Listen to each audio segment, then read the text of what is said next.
ഇനി ബ്രഷ് ഏത് രൂപത്തിലൊക്കെ ആയിരിക്കും സുന്നത്ത്? ബ്രഷ് എങ്ങനത്തെ ബ്രഷായിരിക്കും? ബ്രഷ് പിടിക്കുന്ന രൂപം. ഇനി ബ്രഷ് എങ്ങനത്തെ രൂപമായിരിക്കണം? അത് ഒരമുള്ള വസ്തുവായിരിക്കും. ഷാഫി മതം അനുസരിച്ച് ഒരമുള്ള വസ്തു കൊണ്ട് ആ ബ്രഷ് അങ്ങനെ ഒരമുള്ള വസ്തു കൊണ്ട് തേച്ചാലാണ് സുന്നത്ത് കിട്ടുന്നത്. അപ്പോ വല്ല തുണിക്കഷ്ണം ഉണ്ടെങ്കിൽ തേക്കാം. അത് ഈ കൊള്ളിക്കഷ്ണം വേണ്ടി ഒരമുള്ള വസ്തു തേക്കാം. ഈ കൊള്ളിക്കഷ്ണത്തിൽ വെച്ച് അത് സുഗന്ധമുള്ള കൊള്ളിക്കഷ്ണമാണ് ഏറ്റവും നല്ലത്.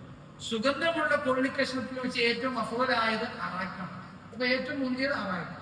പിന്നെ രണ്ടാമത്തെ സ്ഥാനം നമ്മുടെ വാസനയുള്ള സുഗന്ധമുള്ള നല്ല കൊള്ളിക്കഷ്ണം. പിന്നെ കൊള്ളിക്കഷ്ണമാണ് വേണ്ടത്. പിന്നെ ഒരമുള്ള വസ്തു. 4 സ്റ്റേജ്.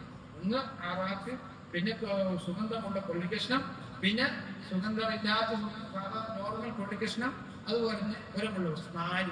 ഇതാണ് അറാക്കിന്റെ ബ്രഷിന്റെ അതിന്റെ രൂപം. ഇതുകൊണ്ട് തേച്ചാലാണ്, ഒരമുള്ള വസ്തു കൊണ്ട് തേച്ചാലാണ് എന്ത് ചെയ്യുള്ളൂ?